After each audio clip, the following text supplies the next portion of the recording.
Buffs Nation, what's going on? Up a little bit late tonight. Sometimes when you take an Adderall late in the afternoon, you still got energy to do things.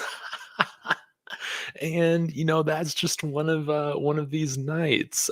Eva's mom, great to see you. Thank you for chiming in. I am so happy that Cormani is finally here in Colorado and just seeing a little bit of his little vlogs and things like that. It's great to see that he's already loving it here, that he's enjoying the weather. This is the best time to be here is over the summer. The weather's amazing. It's not too hot out. You can do a lot of things outdoors, and this is a great environment to be practicing, be conditioning, doing all that stuff that they need to do. And it's a good time of the year to bond with your teammates. There's a lot to do. So um, I wanted to just go ahead and dive in. Well, I guess I'll talk about this first. No Sco Zone. If you're not following him on Twitter, YouTube, or Instagram, go find him. He's a consistent commenter here on the David Talks Buffs channel, and he's where I'm able to get a lot of my Buffs updates. He's one of the many fantastic Twitter slews that we have here in the Colorado Twitterverse and all of that. I saw that he put out some news earlier tonight saying that Cormani is going after number one. Now, if you need a reminder about this, when Coach Prime first talked about the numbers at the beginning of the year, when he had just taken over, he talked about how one is reserved for him. And I mean, this is no surprise to me that Cormani McClain is going after number one, and that's the number that he wants. Especially, with Travis Hunter wanting to stick with his number 12. But man, number one, Cormani McClain. I mean, we've already seen some of these mock-ups with Cormani wearing one. It just looks right. And it speaks to the player that he is, where he wants to go after number one. He has that competitive nature in him that is extremely rare. And he's going to step on campus and he's going to be one of those top dogs instantly. I do think that he will be starting or getting starter-like reps to begin the season early on. I mean, I would expect if he's not number 2 on the depth chart, he's number 3 or 4 right there starting off, and probably by the end of the year is going to be right there along with Travis Hunter, just because of the potential that he has. He's got the ball skills, he's got the length, he's got the size, he's got the physicality. Again, he needs to put on a little weight for where he's at in the college game, but I mean, what freshman doesn't? I think he's going to be okay. He's got those hips that move really well. He's able to change direction extremely quickly.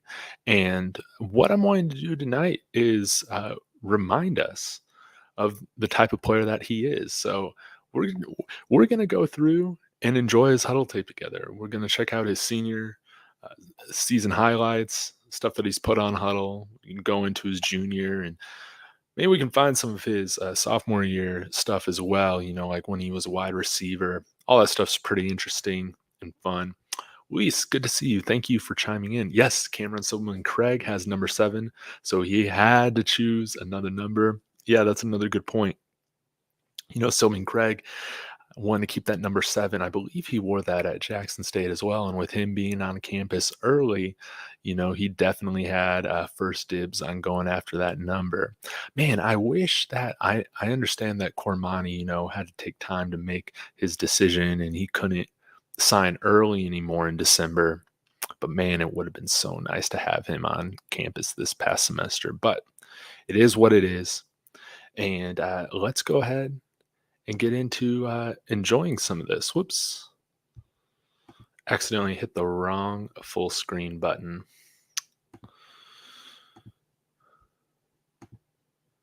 But yeah, I hope you all are having a fantastic night. Actually, let's get into this. I pulled this up first. And this is really nice. This is the scouting report of Cormani McClain last September. Just to remind you of kind of what he brings to the table. Trying to get rid of that ad. No worries. This is from Andrew Ivins.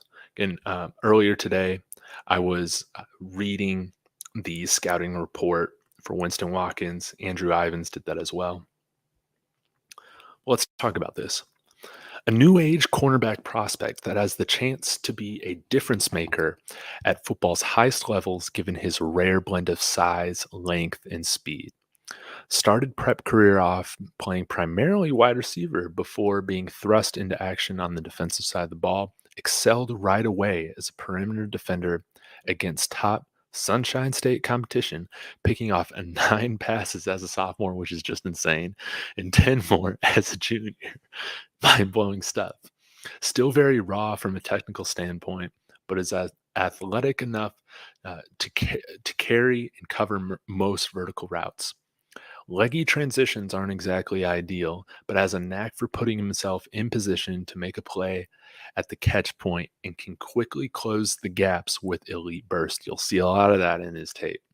Has experience working in both man and off coverage. Not one to shy away from contact, absolutely, and is rather spirited as an open field tackler, but must improve in the boxing ring if he's going to settle in as a true bump and run corner on Saturdays. Tested off the charts as an underclassman, posting a 4.5 in the 40-yard dash along with a 128-inch broad jump and a 4.3 short shuttle. Will need to eventually add mass to a slender frame and continue to refine his footwork and technique once enrolled at now CU, but has one of the highest ceilings in the entire class 2023 given how he moves and covers for someone that's pushing 6'2". Must learn how to block out mistakes and find some inner confidence once adversity hits, but has the physical makeup of a potential impact player for a college football. I love this for a college football playoff contender, that being CU, hopefully soon, and a possible early round NFL draft selection if he can keep progressing. Could experience some initial growing pains, but freakish traits are worth molding for the long haul. I mean, absolutely. And you'll see here, first round projection for Cormani McClain. And I mean, that would be 3 years away. It's exciting to see. Again, comparison Tariq Woolen. Yeah, I can see it with just how long he is. And um, he has great ball skills and tackling ability, just like Woolen does as well. A couple more here that I actually haven't checked out. We can just check this out really quick. But again, 24/7 had him ranked, of course, as the number one cornerback in the country, number 4 player, I think, in all of Florida.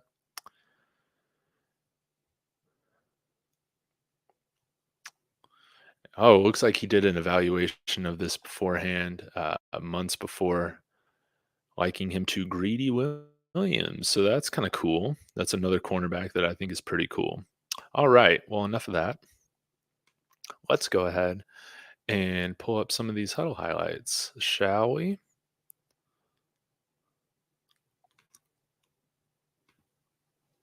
Oh, hey, some more people in here. This is great. Oh, sorry. I thought I got rid of that comment. Hope y'all could still read what I was showing on there.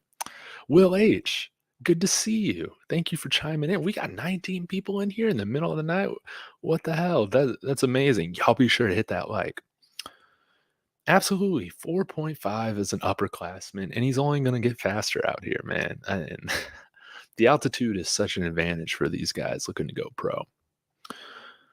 And it's going to be an advantage to them here in college football as well. Hawkins, good to see you. Thank you for being late on here.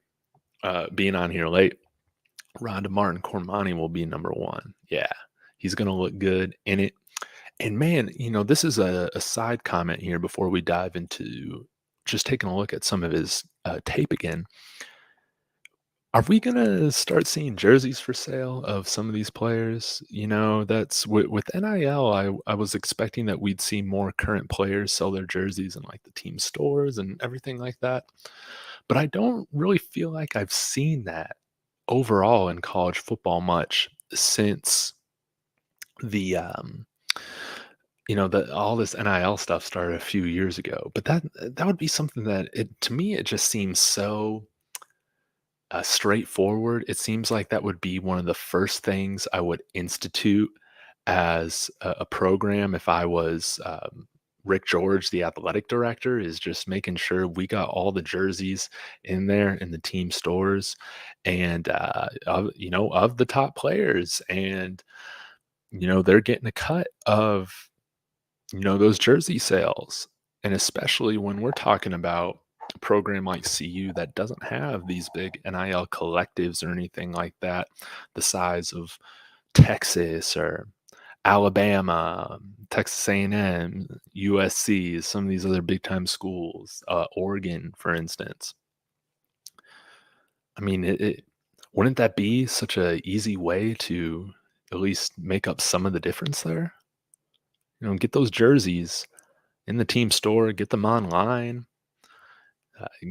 because if they had that right now on the CU store, I mean, I probably would have already ordered 5 or 6 right now, right? I mean, wouldn't y'all?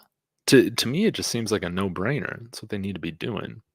Suave out. Good to see you, man. Day one, named my early series earlier this year, the Sneaky Good Recruits. Haven't forgotten about that. I appreciate you. Will H checking in from New Zealand. That is awesome. I love to see, uh, people from all over the world tuning in here. We've had pretty much really all the continents covered except Antarctica. Thank you. You've been a constant supporter too. Darren Jennings says, Shiloh and Ward seem like the best cover safeties. Whew, man, I love that you mentioned Ward. And now that I'm thinking about it offhand, yeah, I would say that you're right too. I think that Trevor Woods, I think his strengths are more in the run game. But man, Ward's a real ball hawk. Rhonda says Cormani did a live and stated that he got cleared to play with the team. Yes, absolutely. I saw that as well. I think he just had to make sure that he was registered or, everything like that, and probably to go through a physical. He's good to go. Hopefully we see him in some of the videos later this week. Shiloh balled out today. I'm going to have to check that out. Um, but yeah, like if y'all could order a CU jersey, throw this in the comments while I'm pulling this up. Who would you order? I think like some of my guys that I would want to get, my guys. Um, I want to get Alt McCaskill. I want to get Shador. I want to get Travis Hunter. I want to get Cormani McClain. Shoot, I really do think that you could see with how popular this Buffs team is, if they were to sell jerseys where you could order any of the players, I mean, you would have people that would legit order every single jersey. I honestly believe that. Come on, CU. We got to get this going, right? Okay. Hold up really quick. I want to make sure that when I share this, I get the audio. Yeah, Eva wants to share or wants to buy Shador's. And I think, yeah, it's just QB2, QB number 2, jersey number 2. I mean, he's a must have because he's going to get that jersey retired at CU. That's my expectation. All right. Well, he pinned his junior year stuff here, but let's go ahead and just look at what he did. Well, let's start with junior year and then we can kind of get into the senior year stuff. Again, man, 6'2", and what I love, if I remember correctly with this tape, I mean, you'll see him starting this tape out with hits. I think he just lays some dude out here in the first highlight here. This is what I'm remembering correctly. But we can't forget, just how talented these guys are, man. I'll tell you what, man, last year as a Buffs fan, I was never staying up this late watching guys coming to the team. I was wrong on that. Takes it to the house on just he undercut that route really well, man. Almost took it to the house. Again here, man, just staying with that wide receiver, like Velcro, gets inside leverage, able to get the interception. Here's a little off coverage where he reads the quarterback's eyes, is able to float to this other route, make the interception. Quarterback never saw him, man. I don't think he did. And then, man, you love to see this, this return, pick six. I forget that he had like a handful of them.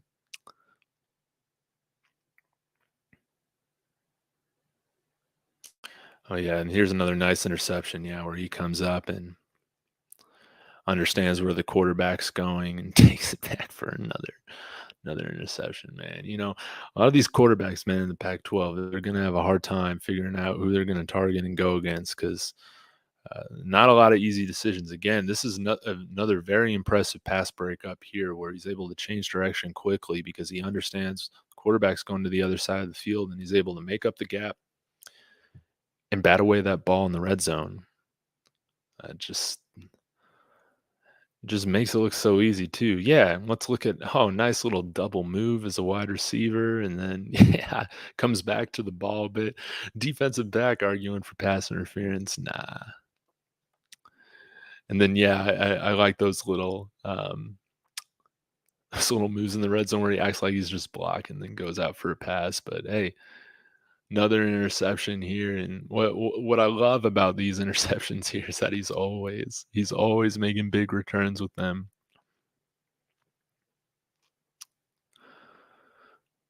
And then, man, just makes it look so easy. I think he, yeah, got a little hurt on that one, but again, understands where the quarterback is going, and even if it's not directly to him, he's able to put himself in position to make the play, make the interception, and he just has a way of making it look effortless. The way that he moves doesn't look panicked. Looks like he understands where he's going the whole time. Here's a little bit more of off coverage. This quarterback's going to test him deep again. And I mean, sometimes some of these guys, they just have this ability to put themselves in position where the ball just ends up in their hands. I mean, you saw that right there. Always staying ready.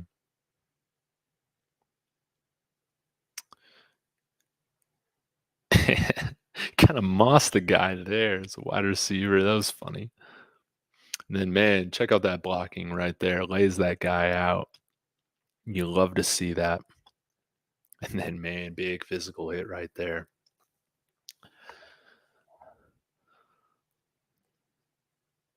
Another really solid open field tackle.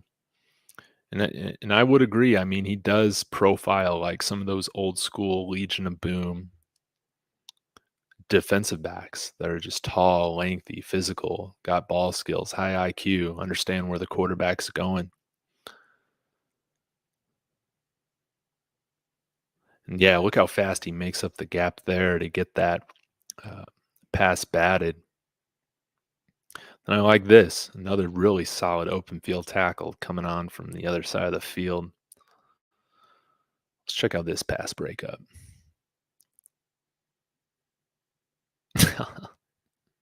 Man, he almost put himself in position to get that interception there.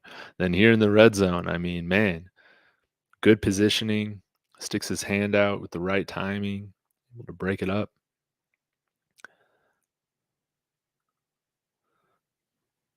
And some more open field tackling. I mean, look at this, man. Chasing down, saving what would be a touchdown.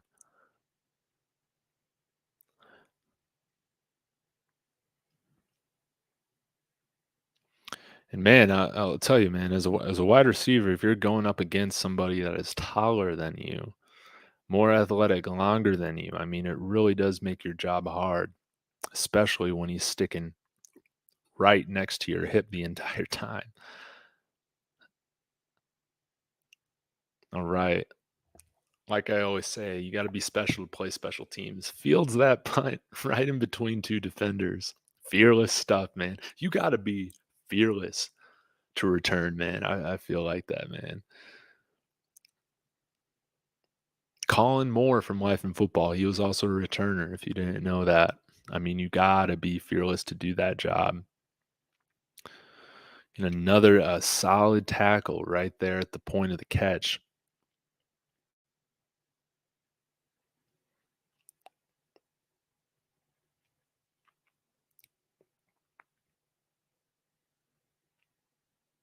Little scramble drill. I don't know. Initially I thought that with what Coach Prime said during the spring game on ESPN, maybe we might see some Cormani at wide receiver, but man, I feel like this room's gotten a lot deeper since that comment. Right? Right? I mean, I don't see a need. Have him focus on cornerback. I mean, that's where he's going to make his money. We got the guys to play wide receiver.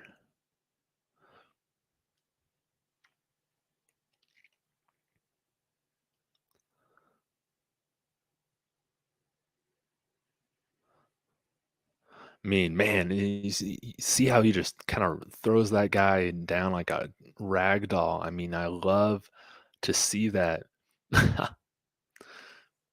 He'll be solid, man. I think he's gonna come on campus, and I think he's gonna earn one of those top cornerback positions here real quick. I mean, he just makes it look so easy. But before we dive into his senior year tape,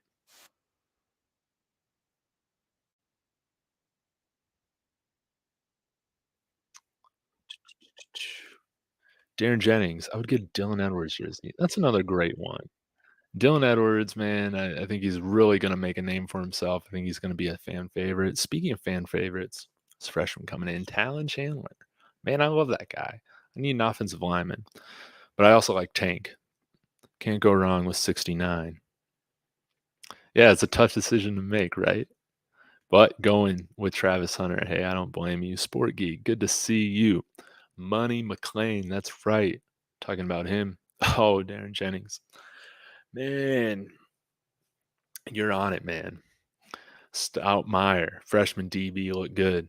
Yeah, man, this guy's he's got serious ball skills. I've been delayed on kind of putting out my video on him, but I got 5 guys that I'm going into the season with as like my guys. Of course, they can be your guys as well, but these are my guys. These are kind of underrated guys of not the stars that we know are all going to ball out, but 5 guys that I think could really surprise.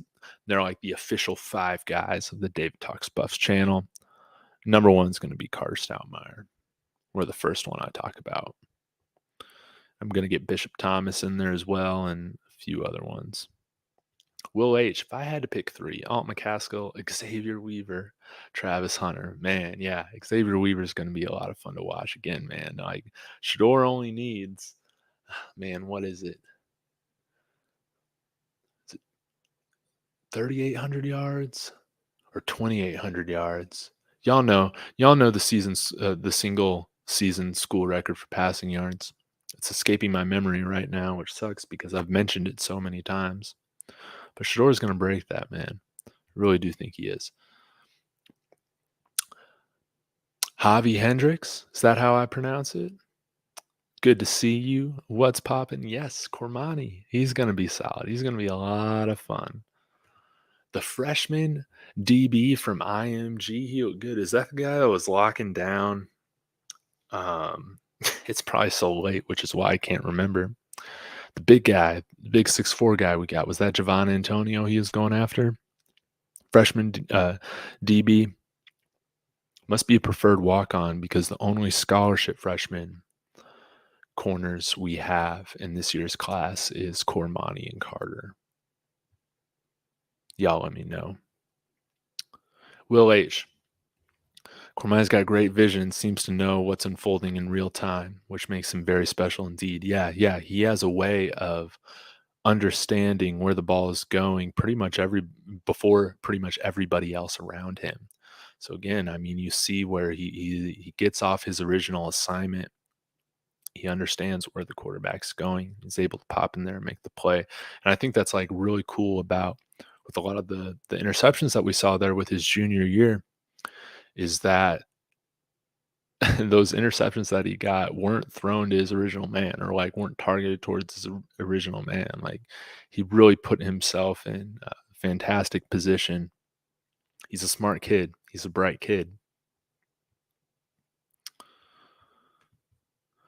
Cormani bit in my mid like Klay Thompson threes. I love that.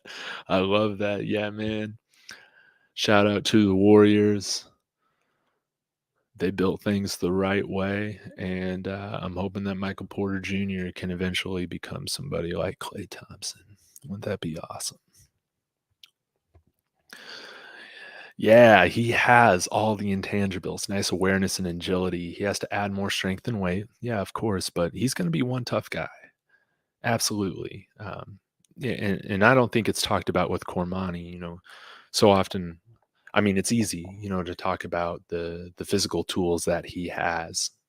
But man, I mean, he's one of those guys where I mean, you can just watch this, and I'm not a super, there's a lot of other people that you can go to for, I guess, more technique and film breakdowns at a more detailed or nuanced level than I can give. But the, you know, it- just the casual eye taking a look at these, I mean, you can understand that he has a mind that is rare compared to the other people that he's on the field with. Kenneth Hatter, good to see you. Thanks for chiming in. Shador for Heisman. Man, I would love that. Absolutely. I hope Shador stays for both years because I think his Heisman finalist year is going to be in 24 when CU makes the college football playoff. Am I right? I mean, that's the year we're going to do it. But this year, man, I mean, there's a possibility where that happens for sure. And Jimmy Horn is that guy, man. I love Jimmy Horn. Some people don't like the AB comp that I gave him because I felt like they were probably trying to say that like thought he had like AB's personality. No, which by the way, this is a side note. Why the heck did this arena football team like did the league okay AB buying that team? The whole thing is just unfortunate with what happened. I love AB, but come on, man. It's been unfortunate, man. It's been unfortunate ever since that hit by that Steelers linebacker. That's escaping my head. It just hasn't been the same. Sleepers will be Tavarish, Dawson, and Adam Hopkins. And earlier tonight, man, I was going through watching the Omari and Miller tape. Man, that guy's got serious burst off the line. I really like him.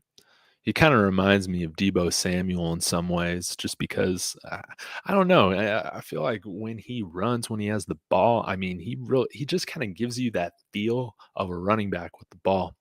But man, super fast, bursty. I really like him a lot. But man, yeah, the wide receivers of Dawson, Hopkins, man, and another really special speedy guy with size. Man, it's going to be fun. And, I've been wondering, I've been thinking about it today, with Winston Watkins going to be here, Adam Butler, kind of all those guys. I mean, competition is going to be stiff to get on the field for years to come. And that's only going to benefit the Buffs, right? Gearhead, good to see you. The best CU QBs were runners, so the passing TDs are pretty weak. Absolutely. Yeah, I think it's Cepho with, I should know this, or maybe it's 3,600 yards. Yeah, I think it's 3,600 yards and 28 TDs, I think, is the single season records. Totally doable. Oh, Joey Hendricks. Awesome. Thank you for correcting me. I appreciate that. Chris Israel Solomon from the IMG Academy. Yes, yes, yes, yes. We can take a look at him depending on how late I stay up. What was the name of the kid who caught the jump ball in Carter Stoutmeyer? I don't know. You got to let me know because I haven't seen that yet. I heard Shador say he graduates in December. Well, good for him. That would mean that he can start his master's degree, right? You won't have to take too many classes. You can really focus on football. Awesome. Cormani's cleared for tomorrow. Love to hear that. Oh, Joe V. Sorry, man. Joe V says Dawson has more AV personality than J5. Yeah, yeah. I just love J5's or Jimmy Horn's playmaking ability, man. It's a little bit different than the other guys that they got. It's in my opinion really special. But Dawson, man, it's unfortunate kind of what happened at Auburn because it seemed like before everything kind of fell apart. I mean, he was really putting it together, and it seemed like the Auburn reporters or people around the team spoke very highly of him. Yeah, hopefully we'll get to see Cormani, Brandon Gant, Jalen Ellis. Yeah, a lot of these newer transfers that are finally here, and I just want to see. Oh man, Javon Antonio, man. I feel like, man, another one of my guys, a guy that I'm extremely excited about. When I was talking about with him about Bill Carroll, I think I'm just gonna pro comp to guys that I remember. And he thought, like, of course, my Calvin Johnson comp was a little too rich for his blood, as a real NFL draft scout. But I forget who he named, but I mean, he's a big fan of Javon Antonio too. And I mean, I think it's going to be hard to keep him off the field, man.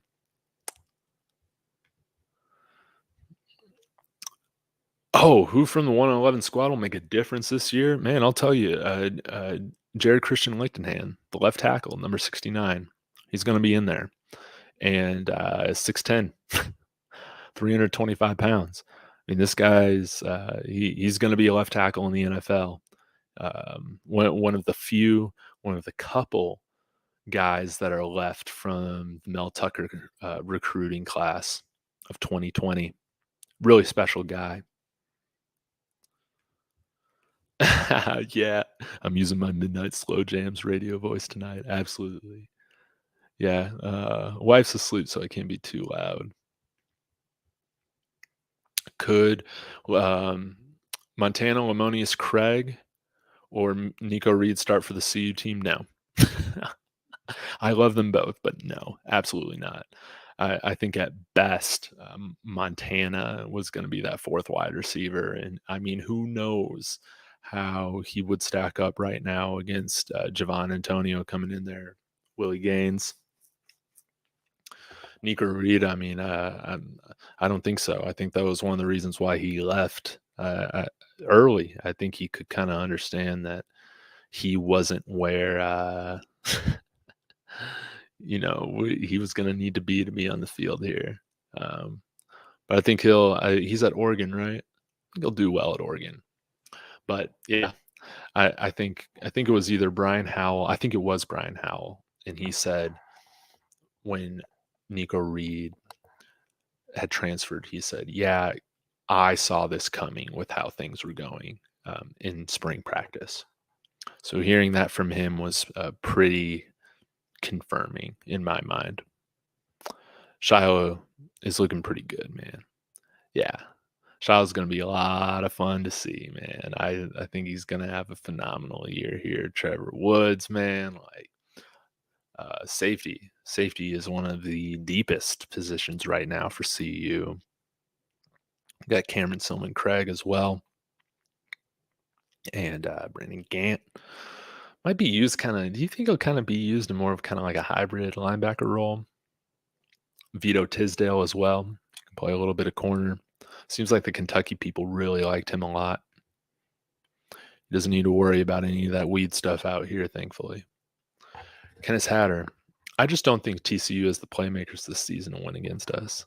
Yeah, yeah. Like, I mean, when you lose a Heisman finalist and a first round draft pick, I mean, that can be hard to make up. Is their starting running back gone as well? I think so. I think Caleb will see some action. Second string. Are you talking about Caleb Mathis? He was cooking in one-on-ones today. Very interesting. Speaking of TCU, is there going to be some type of breakdown of CU opponents? Yes, yes, yes, that is coming. Like who to watch out for on each opposing team. Yep. Be interesting to know what we're up against every stop. Yeah, I'd like to do a preseason preview of kind of all the opponents. But then, of course, as we get to week by week, throughout the season. There will, of course, be previews. Gearhead. Gant was used at linebacker last season. Yes, thank you for that. On the CU scholarship chart that I reference a lot, I think he's still listed as a safety. So it makes me wonder, like, all right, are they gonna kind of use him in a hybrid role? I can't wait for the pads to come on. Yeah, hope I can get a press credential. Kind of been asking around. Seems like it's going to be tough with all the, just all the extra press that are here now. But if I continue to meet the right people, hey, maybe someone can do something for me, right? I can get a little lucky. I see Colorado start the season 3-0 before they face Oregon. Man, I think the odds of that are better than some would expect, because I think Nebraska and CU, those are some of the or CSU, those are two of the most winnable games on the schedule. Nebraska fans won't like to hear that, but again, I've said this all the time. They lost to Northwestern last year, and they have brought in some pretty interesting transfers. Matt Rule has, and of course, Matt Rule is a good football coach. Forget all the stuff with the Panthers. That doesn't really matter. Like, the man has been successful in every college football team that he's coached. It might take a little bit at Nebraska, before they're at where they, I think, will be. But man, on a side note, man, Nebraska is just sometimes it just makes me wonder, like, what's really going on there? Because to me, it just didn't really make sense to see a guy like Scott Frost go back there and like fall flat on his face like he did. Like, to me, it just seems like it's just something else just going on there behind the scenes. That's all speculation, but right now I feel good. If I was a Nebraska fan, I'd feel fantastic about Matt Rule. Before I even thought, that Prime would ever consider CU. I mean, Matt Rule's who I wanted CU to go after. But I mean, if this doesn't work with Matt Rule at Nebraska, I mean, the truth has to come out, because it's not going to be Matt Rule's fault. You're going to have too many failures from head coaches that have been successful, moving on to other programs afterwards, after they've left Nebraska, right? My starters, Javon Antonio, J5 Travis, and Weaver. Yeah, so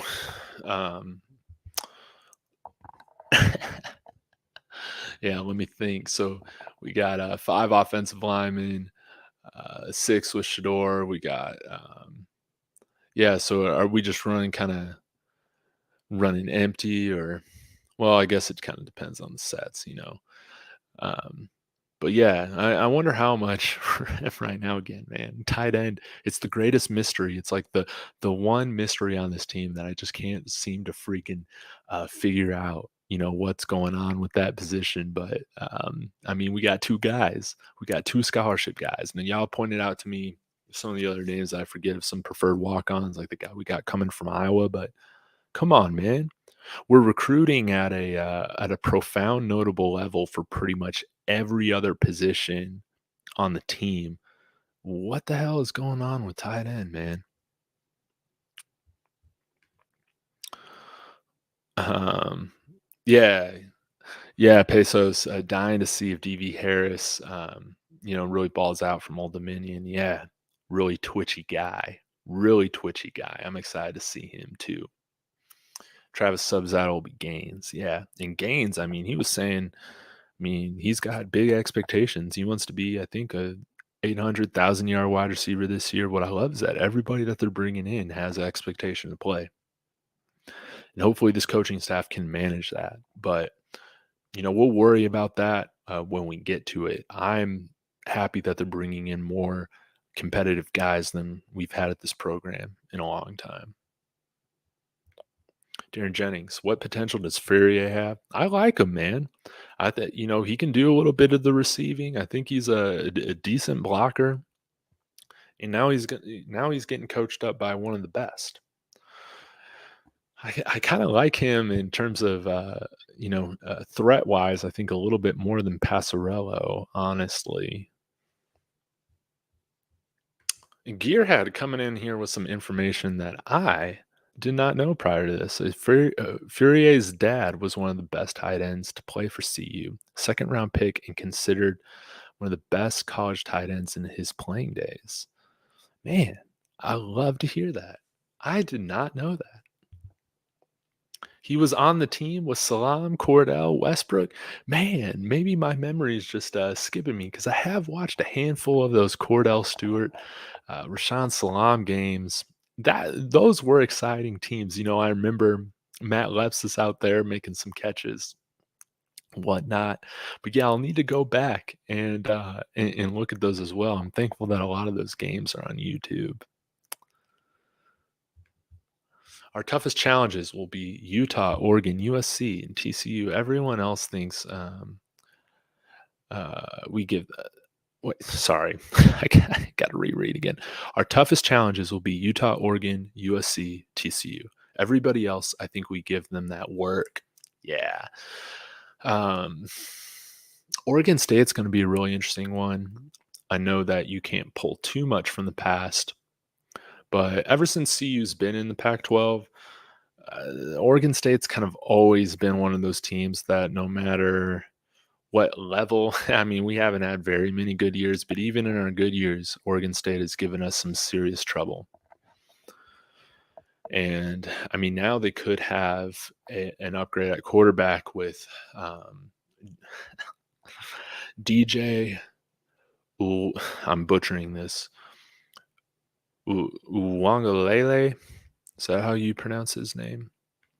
Someone type in the vernacular. Just kidding. You don't have to do that. Coach Trevor Branch, Coach Mathis, and Coach Prime are part of the CU staff for their children and go to school for free. If this is the case, does this mean the Buffs have 3 extra scholarships to give to other players? No. I think if you saw Shiloh and Shador transferring here, not under one of the scholarships, that there would probably be some issue that the NCAA would have with that. I don't know. That's just my speculation because they are still taking scholarship spots on the scholarship charts. And I mean, I know that like Coach Prime, when he was at FSU his last year, he was technically a walk-on because of his baseball contract stuff, which is so cool, by the way. But I mean, yeah, even with, I think if the NCAA didn't have an issue with that, you would see more coaches' sons be there as walk-ons. But I mean, they haven't, even with oh, come on. Even with Dan Hawkins and Cody Hawkins, Cody Hawkins here was 3-4 year starter as the coach's son. And I mean, was a 3-star recruit. He wasn't very highly rated and probably shouldn't have been the quarterback for CU, but yeah, it was here on scholarship. I want to know your thoughts on that. I'll scroll down here in a minute. Yeah, I want to see who sticks out at tight end. I mean, yeah, like right now I got no idea. And again, it's kind of like the line where, I mean, the spring game can't really get much from it. You got to see like how physical these guys on. Yeah, Elijah Yelverton, tight end, transferring from Iowa. Yeah, I'm not even worried about that Alt McCaskill knee, man. Yeah, he has the brace on right now. I wouldn't even think anything of it, man. He's close to a year and a half removed from that injury, or will be by the time the season starts. I think he's going to be good to go. Yeah, I think Jaquez will probably be that third cornerback there initially with Travis and, Jaquez there, or rather second cornerback. See him there, Cormani. But again, they got a lot of interesting guys there at the cornerback position.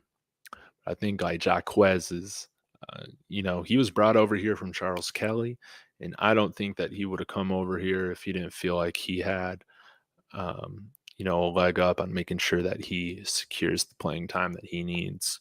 Because it's not a shot at him, but I mean, the best of the best play at Alabama.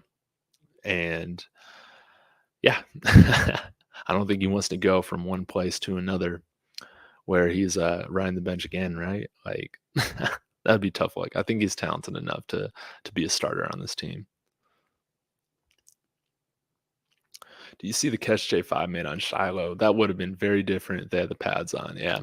Shiloh will bring that wood. Yeah, it might have been ugly. Absolutely. Again, it's with all this stuff going on, we got to take it with a grain of salt when we see these highlight plays because when the hitting's going on, man, the game's just different.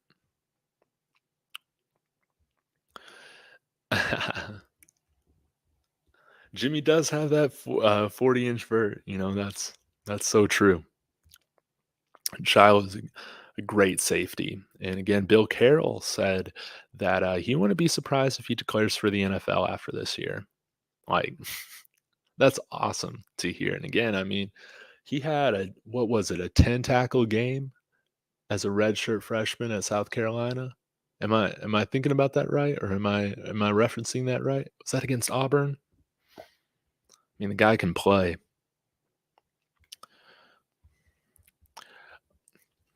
Swy, is that how you pronounce your name? HL?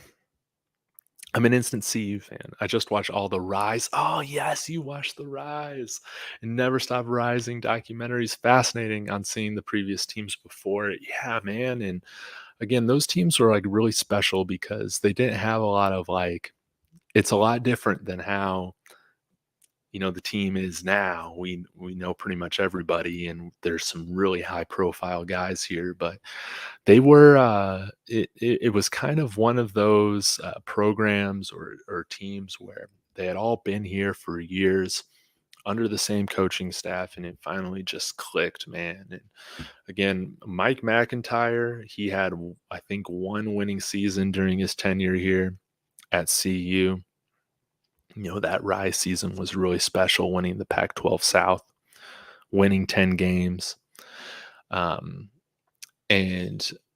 again, I think if he didn't have the academic restrictions for bringing in recruits, bringing in transfers, uh, I think he was a lot closer to getting the job done than I think people realized. And it was so funny, man, in some of those rides. I mean, you could tell like he really loved his players. He would get up there and speak and cry about how much he loves them, and that you don't see that all the time with football coaches, especially when they're in front of the camera. Mike McIntyre, he's I always think of him fondly because I really do think that he got a lot out of these CU teams that really I don't really know if they had business even winning 5 games for some of these seasons. And he came from, was it San Jose State? And again, we wouldn't have these facilities if it wasn't for him because he came in here and he was the one that talked to Rick George. He was the one that talked to the program, the donors, the university, just saying like the facilities here aren't up to standard.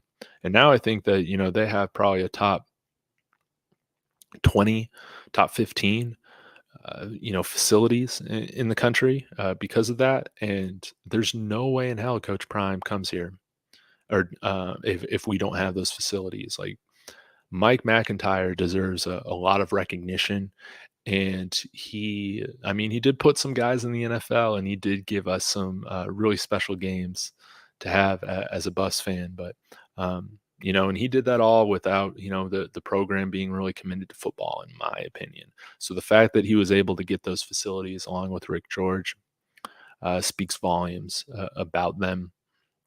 And man, I'm really glad you watched those. Yeah, if y'all haven't watched those, they're on the CU Bus football channel here on YouTube. It's a great documentary series. Candace Hatter. I love Landon Beebe for some reason. I see something in him. Yeah. I know a lot of people think that Jack Bailey's going to be the starter. And I mean, it makes a lot of sense. That right guard tackle is going to be one of the most interesting camp battles this fall. But man, Beebe's a dog. And Jack Bailey could have the the initial upper hand because he comes from Kent State. He already has that relationship with Bill O'Boyle. But man, BB is something special. Yeah, you're right, Darren Jennings. That whole interior line is going to be very interesting. Yeah, I think starters you'll see Jared Christian, Lichtenhand, Tank, and Savion Washington as the right tackles. Then at center, you have Van Wells. Now it's been kind of tough for me to figure out what kind of competition he is going to have at center because I do wonder, yeah, like will we see some of these other interior linemen also compete at center? But right now, I just don't know. And I think that he's a solid center again. Starting as a freshman last year, he'll be good. Then we'll see Tyler Brown, I think, start at left guard. Again, wasn't he all HBCU or all FCS? Big time guy, all American. But that right guard position, man, that's the one that I feel like is most up in the air. But I would like to see some competition at center as well.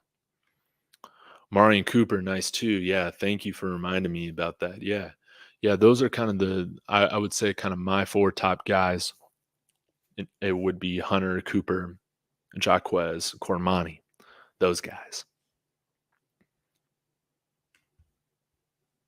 Yeah, Cormani, Travis, Jaquez starting cornerbacks. Those are Red said. Travis J, Roderick starting safeties. Ooh, Travis J and Roderick as the starting safeties. That would be interesting.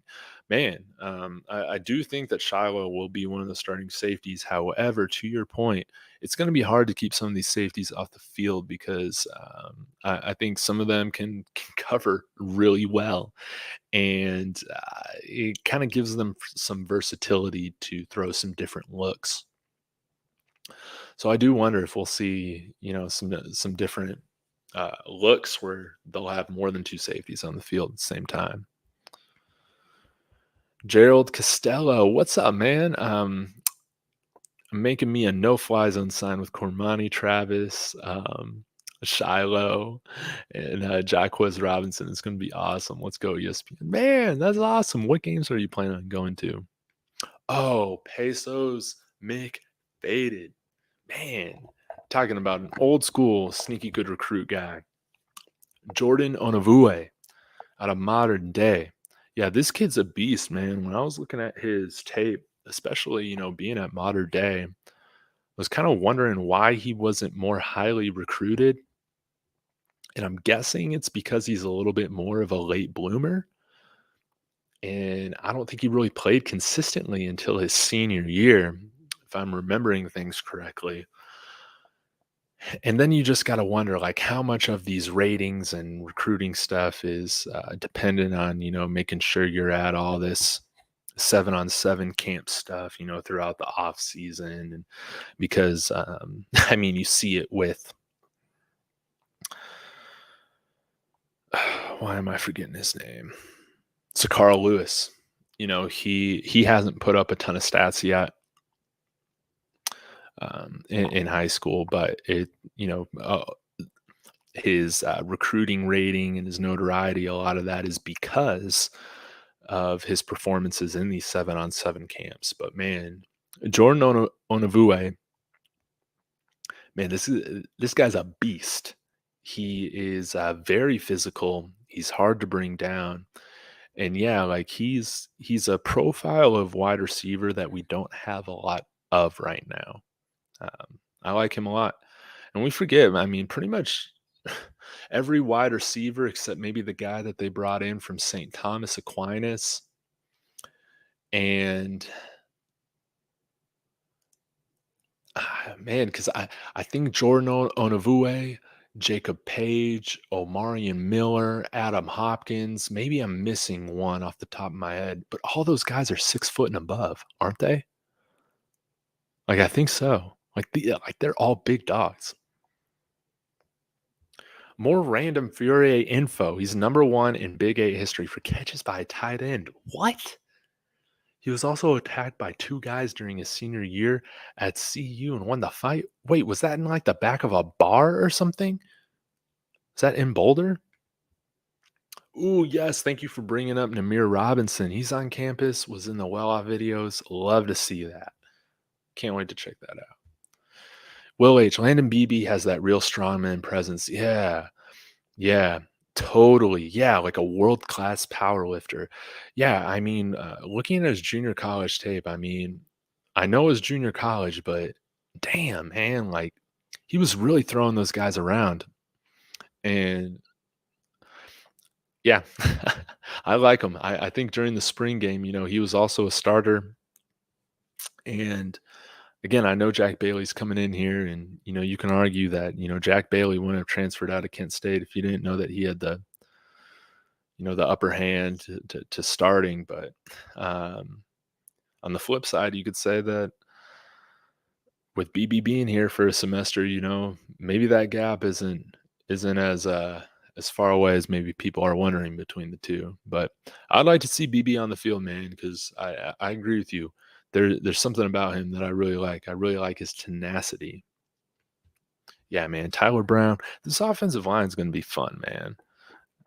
They're going to be great. I mean, with the size, again, I think their average weight for the starting unit should be around somewhere between 308, 310 pounds. And these guys can move. This thing's going to be fun to watch. I mean, these guys aren't going to be stuck in the mud. These are guys that are 100 or that are 320 pounds, 315 pounds, some of them, and they're going to be pulling. And they got the speed even with that size, to do it. And this is going to be a lot of fun, man, to watch the running game. A lot of big holes are going to open. Ooh, Buff just added JUCO offensive lineman sophomore Jeremiah Crimmon, 6'5", 285. Okay, looks like he's got to put on a little bit more weight. Where'd he play? That's awesome. More offensive linemen is a good thing. Yeah, yeah. More competition, man. We need all that, and we know that there are a lot of injuries on the lines. Why was CU bad for so long? Darren Jennings, I encourage you to check out in a longer form if you're wanting like a 12 or 15-minute explanation. One of the first videos I put out, it was called something like it was called The Miraculous Disaster That Led to Colorado Hiring Coach Prime, or something like that.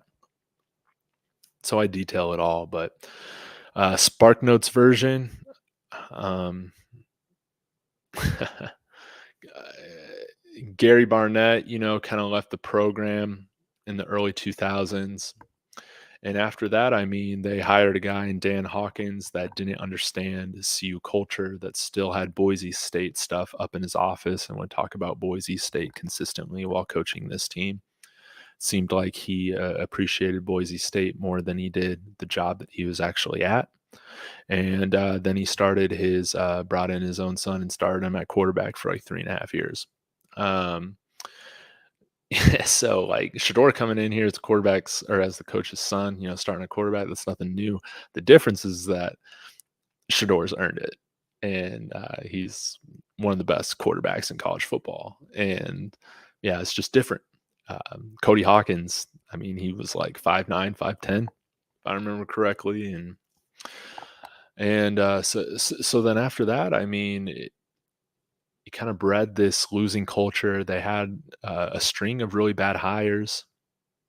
Um, Again, my memory is not serving me very well being this late, but one of the old CU tight ends was brought in here as a head coach with Eric Bieniemy as offensive coordinator, and they kind of put in an offensive system that was more pro style, during the late early 2000s or 2010s. I'm trying to remember, but like pro style is great, if you're Alabama and you have elite athletes in college football. But when you're at an athletic disadvantage, one of the reasons, again, that the spread offenses caught on so quickly is because utilizing spacing and these different route combinations and timing, it at least helps make up some of the difference and allow you to be in some games based on scheme rather than just relying on talent, kind of how you would in a pro style to, uh, you know, beat guys man to man or whatever it is. So interesting, going more pro style, but We didn't have the athletes for that, nor could we recruit for that. So it was a disaster. And on top of that, I think this might have been after some of the Gary Barnett stuff that happened under his program, but we had some lawsuits and some recruiting violations. Some of y'all that were around can probably speak to that higher, but I think like there was things like escorts and stuff involved. Could be wrong on that, but I think that's what it was. Or maybe somebody was filing some sexual assault charges involving like some of the recruiting visits at the time. It's all kind of hazy for me right now, but that kind of the program kind of put on higher academic restrictions for recruiting. And when you lose and lose and lose and lose over over a decade, people lose interest. People don't come. Well, we still had people come to the games, but you don't have people donating the way that they used to. And then on top of that, our move to the Pac-12, we moved there because we were sick of Texas, I guess, kind of running everything in the Big 12. And Larry Scott, sold everybody in the Pac-12 on this amazing new TV deal that was going to be the strongest in college football. And, turns out he was a snake oil salesman. Couldn't even get the Pac-12 network on cable, man. It was embarrassing. It was awful, and no one was buying it. And then when you're making less money, you're bringing in that, a losing culture just perpetuates itself. So that was a few minutes synopsis, but in that video, I break down kind of starting from Bill McCartney all the way through, going through all the coaching staffs of kind of like what went wrong in every stage. But then, like, I guess I'll say this too. I mean, Mike McIntyre was here for a while, was fired. We brought on Mel Tucker, but I think again one of the reasons that he left not only was the money, but the fact that with these recruiting restrictions academically, stuff like that. I mean, he knew that he wasn't going to be able to recruit to the way that he wanted to. And Coach Prime was the only one that could change that could get that thing lifted. So now people can come and pursue general studies degrees, things like that they weren't able to in the past. But yeah, it was an institutional failure. There was stuff with bad football coach hires. There was stuff more institutionally that led to a bad program. And then moving to the Pac-12 was just a death nail for us, to be honest. Kenneth Hatter, I want to know how these safeties will rotate between Shiloh, Travis, Jay, Cam, Trevor, Rod. Then safety room is loaded with different talent. I know. And I wish that I had the answer for you on that. I do think that, I mean, it's, again, man, I want to see all these guys. I want to see all those guys on the field because, I mean, they're all very talented. And I wonder how it's all going to shake out. And let's not forget, a guy that will probably redshirt this year, Jaden Milner-Jones from DeSoto, Texas. He's going to kill it. He's going to kill it. Kenneth Hatter. Yes, BB played for Missouri State, who almost beat Arkansas at home. He's serious. Whew. It's Benji says he would start Shiloh and Jay. Hey, I love that. Let's get more FSU guys on the field, right? Not gonna lie, we need more defensive tackles. Hell yeah, we do. We're a little bit undersized there, and I think that we've just come to terms with the fact that we're going to be a little undersized up the middle. But hopefully, what we lack in size, we can make up for in coaching and technique and scheme. And hopefully that weakness can be minimized this year till we got some of those guys from Georgia coming over next year. As long as all that legal stuff with Omar White and all that checks out, man. I'm a big fan of him. Yeah, Cam, Silman Craig, Trevor Woods, they need time as well. Pesos, I'm a big fan of Ben Finiseth, but he needs to get faster and get his awareness up. Yeah, I haven't watched too much of him. But, man, I think that pretty much everybody that they're bringing in the secondary, it's all very interesting. Even with Namir Robinson, a little short, whatever. Guy can play. Guy can play.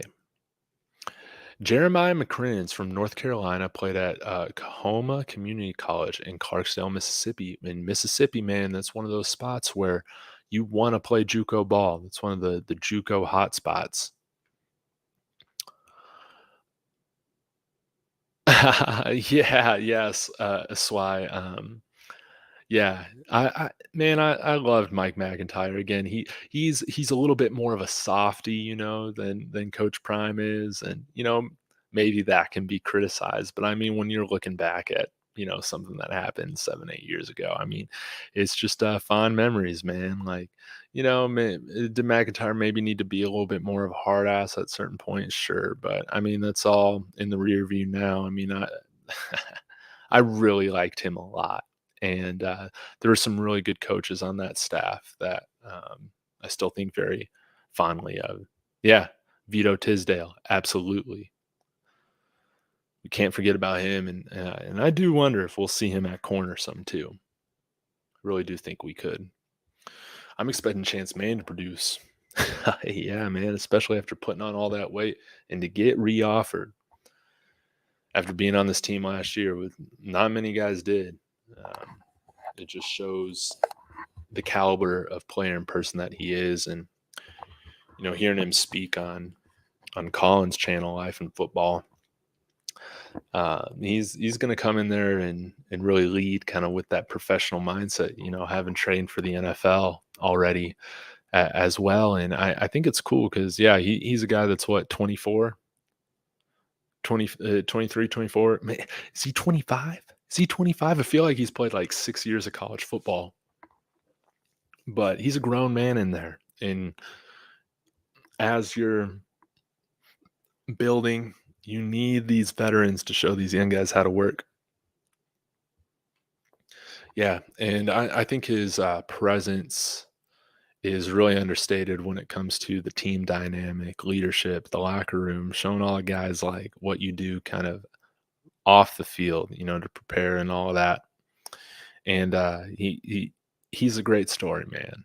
It's all about hard work, perseverance, never taking it, no for an answer. And I mean, a guy that, I mean, he started the JUCO route. He's been one of those guys that can relate to most guys on the team. I feel like directly because he's played JUCO ball. He's played the FCS at Incarnate Word.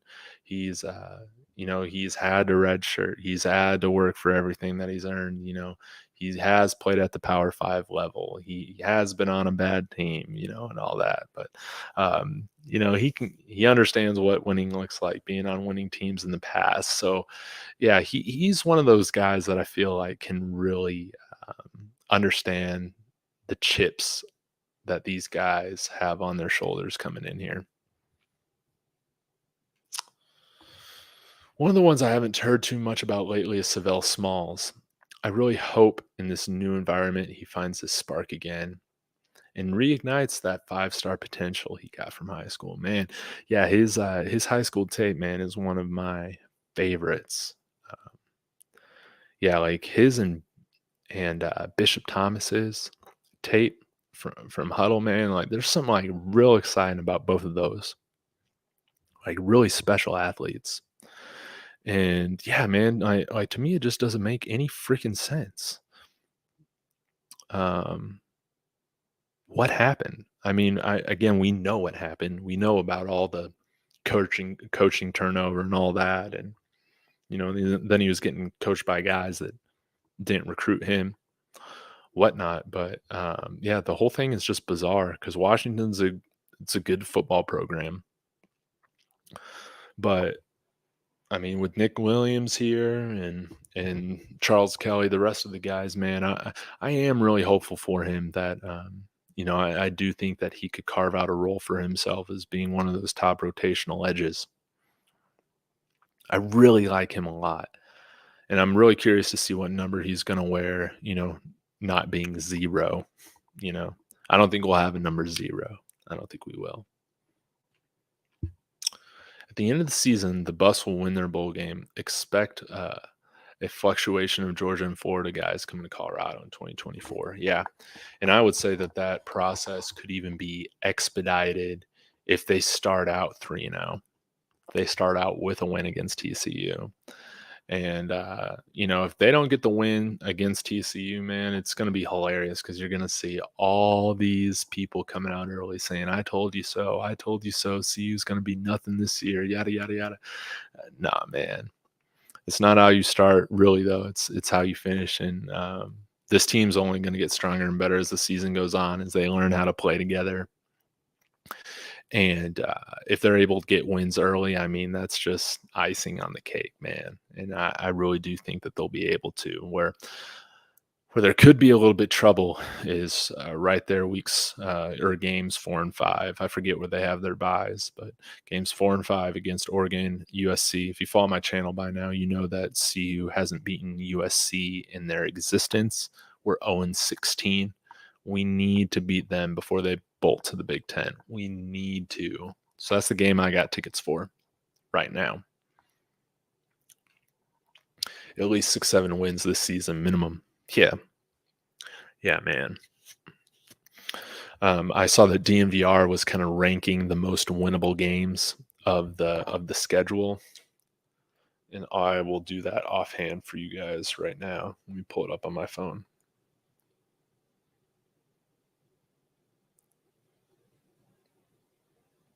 But yeah, if y'all are going to games or got tickets, throw that in the comments. Let me know.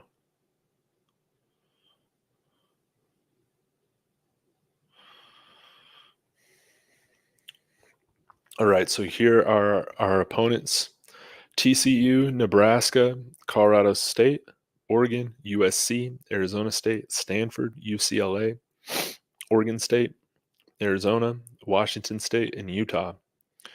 All right, so the most winnable game, Colorado State. They were one of the worst FBS teams last year, although I am a fan of not Mike Norvell. Come on, what's his first name? But CSU's head coach, his name is Norvell too. He was at Nevada. They poached him in conference. But they did have one of the best Mountain West recruiting classes this year, but it's still going to take a little bit of time. Colorado State, most winnable game on the schedule this year. Number 2, Stanford. Their program has been struggling as of late. They have a brand new football coach as well, and Troy Taylor coming up from the FCS level, just like Coach Prime is. If you saw my video earlier today. But that program is it's in need of an injection of talent. They didn't get that this offseason like CU did. They're the second most winnable game. Third,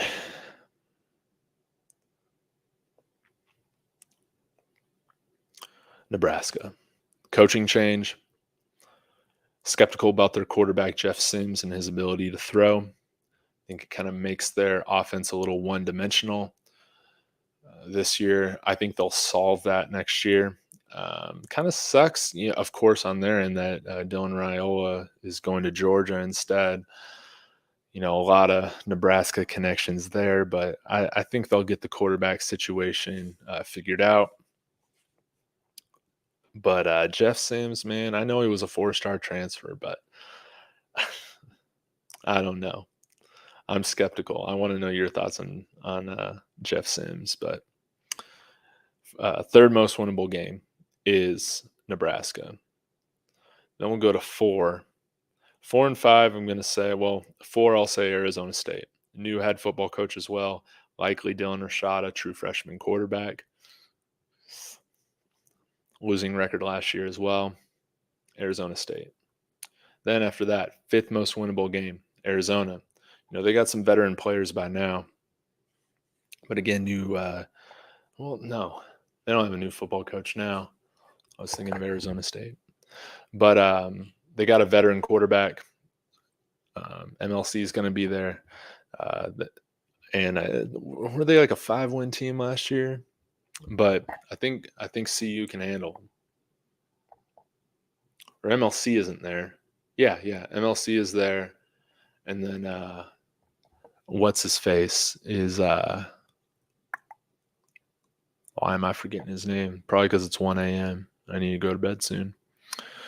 All right, then after that, I'm gonna say, I think this would be Game 6, most winnable. UCLA. They're gonna have a true freshman starting quarterback as well. I mean, and that's really it. And there's no home field advantage playing at UCLA. We know that by now. Then I'll say Washington State at 7. I mean, winning record last year, but losing record within the conference. And now, I mean, it's really just the tough guys. I guess the next one I'll go to is TCU. You know, being number 8. Again, they've had a lot of turnover. But Sonny Dykes is a talented coach, and people didn't, realize at the time just how good of a football coach he was because of what he was doing, or maybe lack of results at Cal. But that man can coach football. He proved at SMU, and it was really cool to see the run that they went on last year. But he was a good football coach at Cal. He put a lot of his guys went to the NFL, even though they didn't win a ton. They had a lot of guys go to the NFL. Those Cal teams did. All right. Then I guess we're into like our final 4 games or so. After that, Oregon State. It's going to be a tough game. I mean, they're ranked, what, 12th, 13th, 14th, something like that in the nation to finish the year. And we'll see. Luckily that game is here in Boulder. And then we got to decide between Oregon, USC, and Utah. Man, we've gotten our ass kicked by Utah pretty much this entire time since being in the Pac-12, along with USC, of course, and Oregon. I mean, all these guys. I would say that the ninth or the 10th most winnable game will be USC because that game is at home. And I'll say the next one is I'll say it's Utah because I'm hoping by then, we'll be at our peak. They're that late in the season. And then I do think the toughest game that we face this year is at Oregon. Yeah, I really do. They got a good veteran quarterback at Bo Nix. And I mean, they've been a solid program for a really long time. So there's my ranking for y'all. Will Charlie get a scholarship or not? No, I don't think so, man. Charlie, I'm sorry if you're listening to this. We'll just have to see. Prove me wrong, please, please. I'll do a whole apology live stream, but I don't think it happens. New college football game, man. I can't wait till NCAA next year, man. That's going to be a lot of fun, and I'm glad that they're focusing on Dynasty mode. I mean, I have a Nintendo Switch, but I don't play video games much. I usually just use it like when I travel. I play Tony Hawk or Mario Kart. Really like Tony Hawk. It was like the old school game. But I might have to buy a gaming console if they get the NCAA. Because, yeah, when I went to college, this is, I guess, showing my age or lack thereof age, depending on how old you are.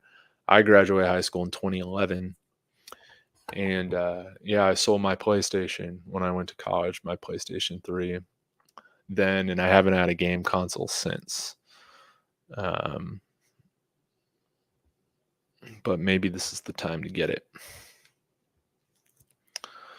Gearhead, almost every team we play sucked on defense last year. Yes. Who was I listening to recently and spoke about how every defense averaged giving up at least 20 points a game last year in the conference. If the offense is high end, quarterback, wide receiver, yeah, we're going to be putting up a lot of points. Yeah, that's why, again, like Shador's going to break these school records. I mean, it's kind of crazy that, he'll be a 2-year starter most likely, and then he will be considered the greatest CU quarterback of all time, which is just beautiful. It's beautiful. All right. Well, I guess I didn't get to the senior year highlights of Cormani McClain, but Maybe we do that another time, man. This was a lot of fun. I enjoyed talking to all of y'all very much. Got to get up a little bit early, probably around 8 a.m. here, so I'll get some good sleep. But I appreciate every single one of you. The growth on this channel has been a lot of fun, and yeah, hanging out with you guys on a pretty much a daily basis. It's a lot of fun. I feel like I'm getting to know y'all just like y'all. I'm sure are getting to know me as well. So we'll see what comes next. I got to catch up on watching some of this practice footage tomorrow. But as always, Buffs fans, y'all have a wonderful day, evening, and as always, go Buffs.